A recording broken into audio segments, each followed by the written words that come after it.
경제발전 청사진을 제시한 김정은 위원장 당대회 이후 첫 행보로 기계설비 전시장을 찾았습니다. 한편 북한이 최대 사거리 12,000km의 대륙간 탄도미사일 실전 배치에 돌입한 것으로 알려졌는데요. 한국국가전략연구원의 문성묵 통일전략센터장, 동북아 평화협력연구원의 전현준 원장 두 분과 함께 얘기 나눠보겠습니다. 어서 오세요. 네, 안녕하십니까.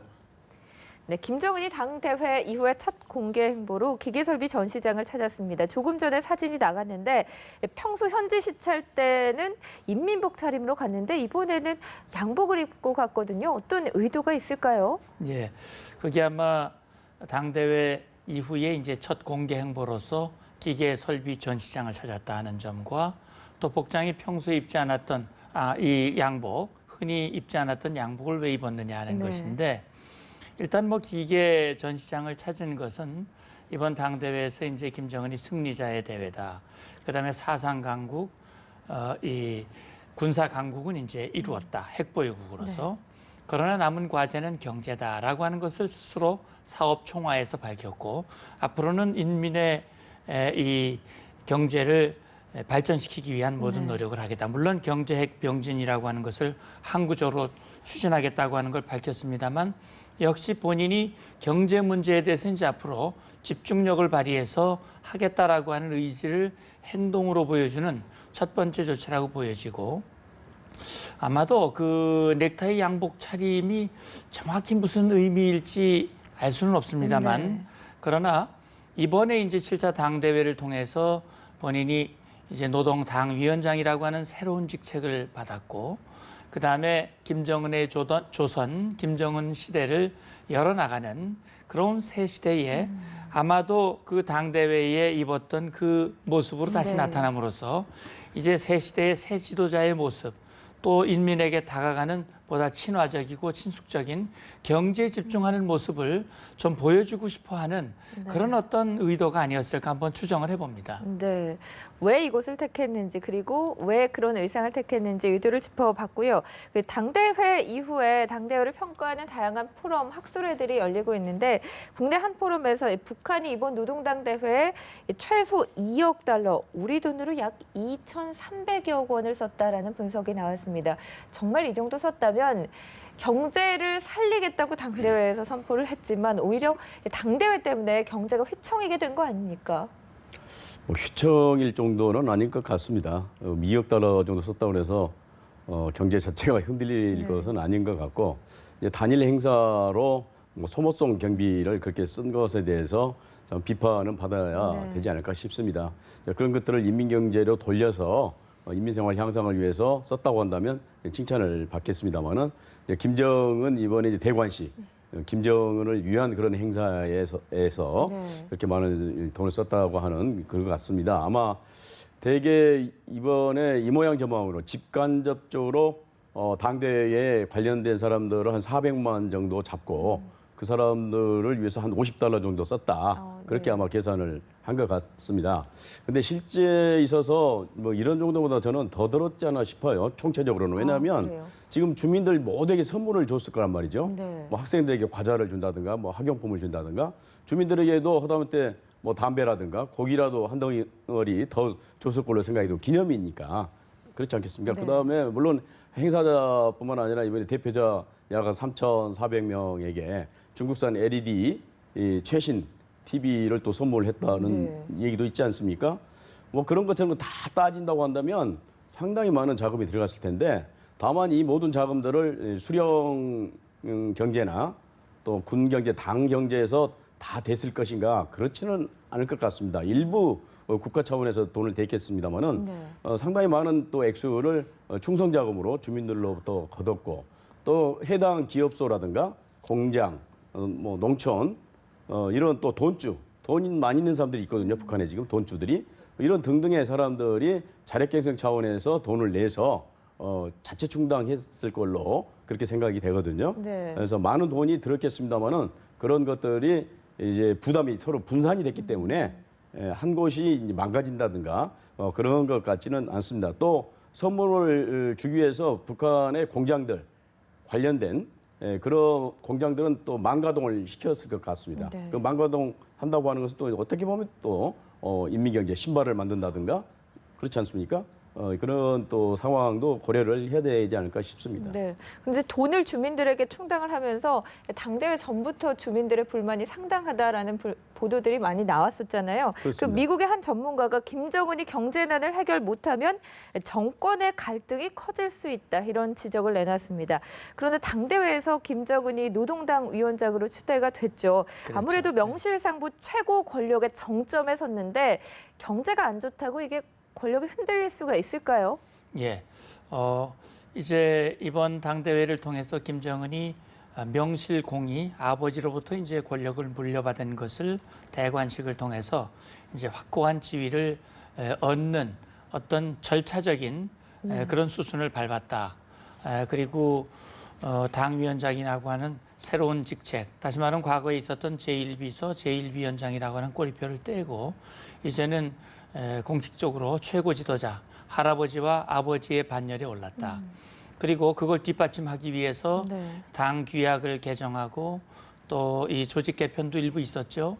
그다음에 당 중앙위원회 그 위원들도 거의 한 50% 정도 세대 교체, 물갈이를 했다라고 하는 분석이 나오고 있고요. 네. 그것이 결국 젊은 김정인이 앞으로 20년, 30년을 내다보는 그런 어떤 뭔가 틀을 만들었다라고 하는 점에서 네. 오히려 김정은의 정권이 더 강화된 것이 아니냐라는 그런 분석이 있을 수 있습니다. 그런데 방금 말씀하셨듯이 이번 당대회를 무리하게 치렀거든요. 김정은은 70일 속도전을 자기의 업적으로 부각을 하고 있지만 실제 동원되고 고생한 사람은 북한 주민들이고 심지어는 장마당까지 못 나가게 만들어가지고 네. 장마당에서 하루 벌어서 하루 먹어야 할 주민들의 삶을 위협하는 그런 상황이 되었다. 말은 하지 못하지만 네. 그 불만을 세력화할 수는 없지만은 그 불만이 누적이 돼서 오히려 김정은과 노동당으로부터 주민들의 마음이 멀어지는 문제가 생길 수 있다는 것이고 지금 이제 김정은의 이 핵실험, 장거리 미사일 발사로 유엔의 대북 제재, 또 각 나라별로 양자 제재가 진행되고 있고 이것이 실질적인 효과가 나타나는 것은 약 3개월 후다. 그렇다면 5월 말 6월 초부터는 가시적인 이제 효과가 나타난다고 하는 것은 북한으로서는 고통의 길로 들어서는 거거든요. 더 어려워질 수가 북한 있겠죠. 주민도 그렇고 또 외화벌이를 하고 있는 각 기관들은 결국 외화가 줄어들게 되면 당에서는 더 많은 외화를 가져오라고 그럴 것이고 결국 그것은 외화를 어떻게든 벌어들이기 위한 과정에서 기관 간의 갈등과 암투가 생길 수 있고 또 이번에 경제발전 5개년 전략이라고 하는 걸 내놨지만 네. 이것이 경제핵 병진이라고 하는 것을 추진하는 과정에서 과연 가능할 것인가. 그게 안 되니까 김정은도 기계 전시장에 가가지고 자강력 제일주의, 그다음에 국제사회에 의존하는 것은 그건 마치 아주 네. 잘못된 것 같이 그걸 끊어버려야 된다. 대외 의존하는 것을 끊어야 된다고 얘기한 것은 그런 걸 염두에 둔 것인데 결국 그렇다면 경제적으로 어려워지면 그 내부의 갈등이 일어날 수 있고 그 갈등들 그것이 엘리트 계층과 북한 주민들과 네. 또 고위층과의 그런 갈등들이 오히려 정권을 흔드는 요인이 될 수 있다라고 하는 분석에는 저는 일리가 있다고 생각하고요. 네. 아마 그런 상황이 온다면 김정은은 그것이 자기의 잘못이 아니라 이번에 이제 나이가 많은 박봉주를 오히려 정치국 상무위원회에다가 앉혔고 네, 그랬죠. 또 당 중앙군사위원회도 앉혔어요.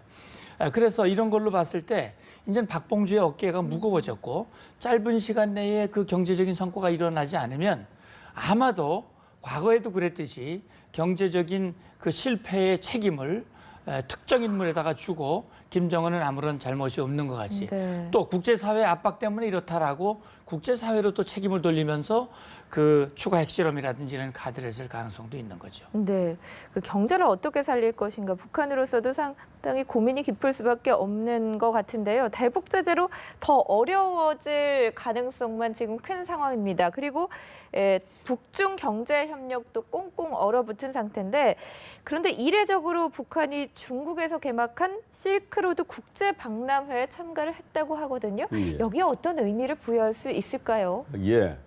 이 실크로드 이제 국제 박람회에 참석한 것은 이례적이고 처음인 것 같습니다. 이번에 이 박람회가 20회째거든요. 네. 시안에서 계속 개최되는 게 시안은 아시다시피 실크로드가 출발한 그런 지점이었기 때문에 오랜 이제 그 중국의 그 왕조들의 수도였었고, 근데 여기 내륙 깊숙이 참여한다고 하는 것은 이제 북한도 좀 급했다 그렇게 생각이 됩니다. 그러니까 네. 그동안의 단동이라든가 연길이라든가 이런 국경지표 주변에서 박람회는 많이 참석을 했습니다. 북한이. 근데 내륙 깊숙이까지 들어가서 일테면 장사를 하겠다고 생각한 것은 그만큼 이제 경제가 어려워졌던 것이고 그렇기 때문에 여러 가지 루트를 개척을 해서 돈을 벌어야 된다고 하는 그런 교시를 내는 것 같습니다.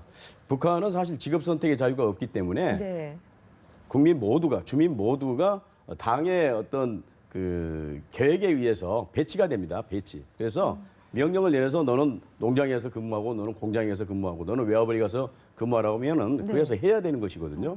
뭐 일종의 뭐 좋지 않게 얘기하자면 앵벌이식으로 돈을 벌어 들이는 거죠. 조금씩 모아서. 그렇기 때문에 중국에게 우리가 참여를 하겠다. 그래서 우리 상품을 선전하겠다. 중국도 마지못해서 물론 받아들이겠습니다만은 못 받아들일 이유도 또 없는 거죠. 왜냐하면 거기에 대한 상품이라는 게 별거 없습니다. 담배라든가 인삼이라든가 이렇게 건강식품들이 많이 또 출품을 했거든요. 또 물론 그림이라든가 뭐 그렇기 때문에 무슨 전략물자를 거기서 판다는 것도 아니고 그렇기 때문에 또 워낙 북중 관계가 나쁘기 때문에 중국 입장에서도 또 배려하는 그런 면들이 있었을 것이고 또 한편으로 생각하면 우리가 이제 대북 제재를 함에 있어서 중국 시진핑 주석이 적극적으로 참여한다고 그러니까 무슨 철통처럼 물샐 틈 없이 제재를 하고 있는 것 같지만 실제로 그렇지 않습니다.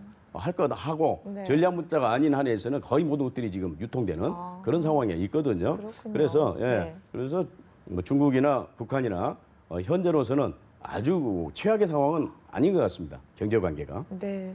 어쨌든 이런 국제 박람회에 참가했다 이런 부분이 어떤 북한으로서는 좀 다급함이 엿보이는 부분이 아닌가 싶습니다. 자, 이런 가운데 북한이 미국 본토를 타격할 수 있는 대륙간 탄도미사일 실전 배치에 돌입한 것 같다는 보도가 나왔습니다. 그 ICBM 시험 발사를 한 적이 없지 않습니까? 그런데 그렇죠. 실전 배치를 한다는 것은 어느 정도 기술 수준의 자신감을 가지고 있다 이렇게 봐도 되는 겁니까? 예, 이제 그런 보도를 저도 봤습니다만 지금 그동안 북한이 장거리 미사일을 6번, 물론 인공위성으로 가장한 네. 그런 형태로도 몇 차례 시험 발사를 했죠. 그래서 우리 국제사회는 그렇게 보고 있습니다. 북한이 사거리, 북한이 가지고 있는 단거리로부터 중거리, 그다음에 장거리까지. 그래서 이 사거리, 멀리 쏘아 보낼 수 있는 능력은 아마 어느 정도 갖추고 있을 것이다라고 보고 있습니다. 네. 그러나 문제는 ICBM이라고 하는 것은 대륙간 탄도미사일이지 않습니까? 그래서 대륙간 탄도미사일 그렇게 장거리로 가기 위해서는 대기권을 벗어나서 높이 올라갔다가 다시 대기권으로 재진입을 해서 목표 지점까지 도달을 해야 되는데 네. 이제 몇 가지 이 관문들이 있죠. 첫 번째는 그 장거리까지 보낼 만큼 탄두가 소형화, 경량화 됐느냐 하는 것이 첫 번째 과제고 네. 두 번째는 말씀드렸듯이 대기권에 재진입을 할 때 6, 7천도의 고열에서 그 탄두를 보호할 수 있는 그런 정도의 어떤 특수물질, 그런 이 소재 개발 역량을 지금 갖추고 있느냐 하는 부분이 지금 우리로서는 의심하고 있는 부분이고요. 또 한 가지는 그렇게 재진입을 했다고 하더라도 자기들이 원하는 목표에 정확하게 도달하게 하기 위해서는 자세 제어라든지 유도라든지 이런 기술이 확보돼야 하는데 사실 그동안 한 번도 시험 발사된 적이 없었고 국제사회에서 그걸 검증할 수 있는 기회가 없었기 때문에 어느 누구도 그 기술을 확증할 수는 없습니다만 이번에 참고적으로 북한이 그동안 시험 발사 없이 실전 배치했던 무수단. 네. 그게 이제 2008년에 배치했으니까 벌써 한 꽤 오래전에 실전 배치를 했다고 하지만 이번에 3차례나 발사를 해서 아예 초기 단계에서 그냥 실패를 해버렸지 그렇죠. 않습니까? 예. 그런 걸로 봤을 때 아직은 북한이 그렇게 이동식 발사대에 실어서 발사할 수 있는 그런 충분한 준비는 아직 이르지 못한 것이 아니냐라고 보는데 그러나 그럼에도 불구하고 북한이 그런 실전 배치의 움직임을 보이는 것이 자기들의 실력, 자기들의 기술은 다 갖추었다라고 하는 것을 과시하기 위한 것인지는 알 수 없어요. 네. 지난번에 우리 국제사회가 탄두 재진입 기술에 문제가 있다고 그러니까 김정은이가 직접 나서서 그 실험도 공개적으로 보여줬지 그랬죠. 않습니까? 예. 또 미사일 고체 연료도 또 보여줘서 자기들의 미사일 역량이 드러났다고 얘기를 하고 사진 다 있고. 공개했죠. 그럼요. 그리고 워싱턴까지도 얼마든지 타격할 수 있는 역량을 갖추고 있다라고 네. 하는 것을 보여주기 위해서 북중 접경 지역에 과거에 우리가 얘기하는 KN-08이라든지 이후에 개량령 이런 것들을 배치하는 그런 시도를 하고 있는 것이 아니냐라고 보는데 아무튼 지금 북한의 그런 ICBM 기술에 대해서 우리 한미 정보 당국이 예의주시하면서 그 역량 수준이 과연 어디까지인지를 보면서 대비를 하고 있는 것으로 알고 있습니다. 네. 그런데 이렇게 북한이 미국 본토를 위협할 수 있는 대륙간 탄도미사일을 실전 배치한다고 해서 미국의 그 대북 정책을 변화시킨다던가 아니면 뭐 협상 카드, 대화 카드로 사용할 수 있겠습니까?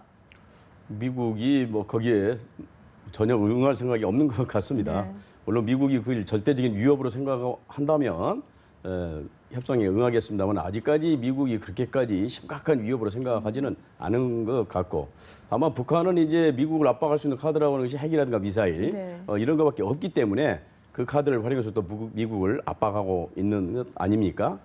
사실 이런 이제 대량 살상 무기가 있는 것은 위험스러운 건 사실인데 만약에 북한이 이런 것을 정말 사용을 한다고 한다면 네. 대량 보복을 당하게 됩니다. 확증 파괴를 미국으로부터 당하게 되고 그럼 확증 파괴를 미국으로부터 당하면 또 3차 이 타격을 미국에 할 수 있는 능력이 북한에게 있어야 되는데 그런 정도는 없다고 보거든요. 따라서 미국 입장에서는 오히려 북한의 이런 위협을 갖다가 사드 배치라든가 네. 아니면 미일 공동 이 방위 조약을 더 증강시키는 이런 노력이라든가 뭐 그런 데를 오히려 활용하는 그런 측면도 또 있거든요. 그러니까 북한이 원하는 것은 미국으로 하여금 무릎을 꿇게 만드는 것인데 오히려 미국은 그런 것을 활용해서 자기 국가 이익을 극대화시키는 이런 이제 부작용이 나타나는 거 아니겠습니까? 그래서 저는 뭐 거의 효과가 없다고 봅니다. 네, 그렇군요. 자, 당대회 이후에 북한의 행보에 대해 관심이 많이 쏠리고 있는데요. 만약에 북한이 전격적으로 뭐 고위급 회담, 대화 같은 걸 제의해 온다면 우리로서는 어떤 식으로 대응을 해야 될지, 그리고 북한의 행보는 어떨지 좀 전망을 해주시죠. 예, 사실 전망이 쉽지는 않습니다. 그러나 지금 이번 당대회에 나타난 북한의 입장을 보면 저는 두 가지 가능성이 있다고 생각을 해요. 한 가지는 이제 평화 공세입니다. 네. 북한이 김정은도 직접 통일과 남북 관계 언급을 했고 뭐 군사회담까지 언급했지 않습니까? 그러나 이제 통일이나 남북 관계의 걸림돌이 한국과 미국이다. 상대방에게 책임을 전가하면서 그렇게 하고 있는데 아마 한 가지 가능성은 평화 공세입니다. 계속 대화를 하자. 네. 또 이러이러한 조건을 제시해가면서 평화 공세를 할 가능성이 한 가지가 있고요. 만약에 그런 공세가 받아들여지지 않는다면 그동안 접어놓았던 도발의 카드, 추가 핵실험이라든지 지난번에 실패했던 무수단 발사 네. 미사일을 다시 한다든지 SLBM이라든지 이런 것들을 통해서 자기들의 카드를 최대한 극대화시키기 위한 그런 시도 그건 사실 해봐야 자기들에게 올 그 결과가 굉장히 안 좋을 건 네. 뻔하지만 그럼에도 불구하고 그걸 할 수밖에 없는 여건이 될 수도 있다라고 하는 점에서 우린 두 가지에 같이 대응을 해야 되는데 특히 북한은 대화하자고 그러는데 우리는 대화를 전혀 하지 않겠다라고 하는 모양으로 비춰지지 않도록 네. 우리 입장은 비핵화와 관련된 진정성 있는 행동이 수반돼야 한다. 그래야 진정성 있는 대화가 되고 남북 관계가 발전할 수 있다라는 그런 입장을 북한에도 분명히 심어주고 네. 그런 입장으로 나오면 언제라도 대화가 가능하다. 그것을 확실하게 천명하는 것이 필요하지 않을까 생각합니다. 네. 자, 전 박사님도 간단하게 이제 셀카만 뭐 짚어주시죠. 회담을 제의하면은 회담 자체를 거부할 필요는 없다고 생각이 됩니다. 일단 회담을 해보고 북한의 그런 진정성이 느껴지지 않는다든가 네. 뭐 여전히 구태에 의연한 그런 주장을 한다든가 그러면 그때 뭐 회담을 결렬시키든지 또 뭐 합의를 하지 않으면 되는 것이기 때문에 회담 자체를 거부할 이유는 없다고 생각합니다. 네. 자, 두 분 말씀 여기서 정리하겠습니다. 오늘 고맙습니다. 감사합니다.